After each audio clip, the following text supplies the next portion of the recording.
अध्यक्ष महोदय, आपने मुझे बोलने का इजाज़त दिया, मैं आपकी आभारी हूँ। भारतीय राष्ट्रीय कांग्रेस की तरफ मैं नारी शक्ति बंधन अधिनियम 2023 के समर्थन में खड़ी हुई।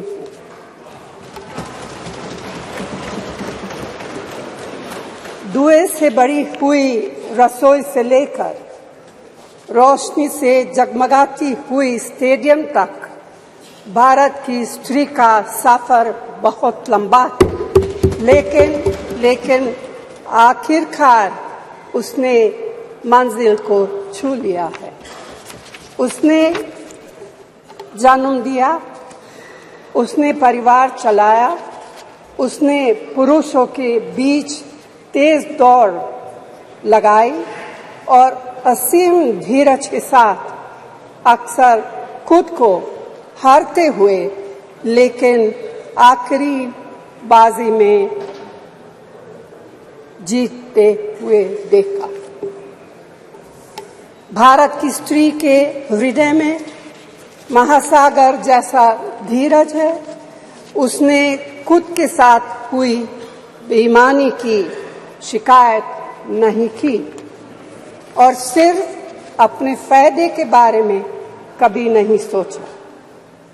उसने नदियों की तरह सबकी भलाई के लिए काम किया है और मुश्किल वक्त में हिमालय की तरह अडिग रही। स्त्री के धैर्य का अंदाज लगाना नामुमकिन है। वह आराम को नहीं पहचानती और तक जाना भी नहीं जानती। हमारे महान देश की माँ है स्त्री, लेकिन स्त्री ने हमें सिर्फ जन्म ही नहीं दिया है, अपने आंसुओं खून पसीने सींचकर हमें अपने बारे में सोचने लायक, बुद्धिमान और शक्तिशाली भी बनाया है। अध्यक्ष महोदय, स्त्री का मेहनत, स्त्री का गरिमा और स्त्री के त्याग की पहचान करके ही हम लोग मनुष्यता की परीक्षा में पास हो सकते हैं। आज़ादी की लड़ाई और नए भारत के निर्माण के हर मोर्चे पर स्त्री पुरुष के साथ कंधे से कंधा मिलाकर लड़ी है। वह उम्मीदों, आकांक्षाओं, तकलीफों और घर गृहस्थी के बोझ के नीचे नहीं दबी। सरोजिनी नायडू, सुचेता कृपलानी, अरुणा असफ अली, विजयलक्ष्मी पंडित, राजकुमारी अमृत कौर और उनके साथ तमाम लाखों महिलाएं से लेकर आज की तारीख तक स्त्री ने कठिन समय में हर बार महात्मा गांधी, पंडित जवाहरलाल नेहरू, सरदार पटेल, बाबा साहब अम्बेडकर और मौलाना आजाद के सपनों को जमीन पर उतारकर दिखाया है। इंदिरा गांधी जी का व्यक्तित्व इस सिलसिले में एक बहुत ही रोशन और जिंदा मिसाल है। अध्यक्ष महोदय, खुद मेरी जिंदगी का यह बहुत मार्मिक क्षण है। पहली दफा स्थानीय निकायों में स्त्री की भागीदारी तय करने वाला संविधान संशोधन मेरे जीवन साथी राजीव गांधी जी ही लाए थे। उन्होंने लाए थे जो राज्यसभा में 7 वोटों से गिर गया था। बाद में प्रधानमंत्री पीवी नरसिम्हा राव जी के नेतृत्व में कांग्रेस सरकार ने ही उसे पारित कराया। आज उसी का नतीजा है कि देश भर के स्थानीय निकायों के जरिए हमारे पास 15 लाख चुनी हुई महिला नेता है।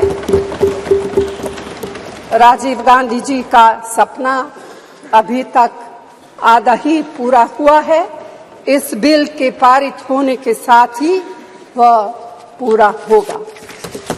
अध्यक्ष महोदय, कांग्रेस पार्टी इस बिल का समर्थन करती है। हमें इस बिल के पास होने से खुशी है, मगर इसके साथ साथ एक चिंता भी है। मैं एक सवाल पूछना चाहती हूँ। पिछले 13 वर्षों से भारतीय स्त्रियां अपनी राजनीतिक जिम्मेदारी का इंतजार कर रही हैं और अब उन्हें कुछ वर्ष और इंतजार करने के लिए कहा जा रहा है। कितने वर्ष? 2 वर्ष, 4 वर्ष, 6 वर्ष, 8 वर्ष? क्या भारत की स्त्रियों के साथ बर्ताव उचित है? भारतीय राष्ट्रीय कांग्रेस की मांग है कि यह बिल फौरन अमल में लाया जाए, लेकिन इसके साथ ही कास्ट सेंसस कराकर शेड्यूल ट्राइब, ओबीसीज की महिलाओं के आरक्षण की व्यवस्था की जाए। सरकार को इसे साकार करने के लिए भी जो कदम उठाने की जरूरत है वह उठाने ही चाहिए। अध्यक्ष महोदय, स्त्रियों के योगदान की स्वीकार करने और उसके प्रति आभार व्यक्त करना का यह सबसे उचित समय।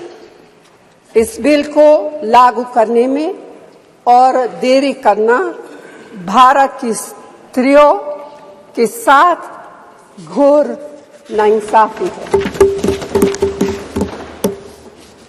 भारतीय राष्ट्रीय कांग्रेस की तरफ से मैं आपके द्वारा सरकार से मांग करती हूं कि नारी शक्ति बंधन अधिनियम 2023 को उसके रास्ते की सारी रुकावटों को दूर करते हुए जल्दी से जल्दी लागू किया जाए। ऐसा करना न सिर्फ जरूरी है बल्कि संभव भी है। धन्यवाद।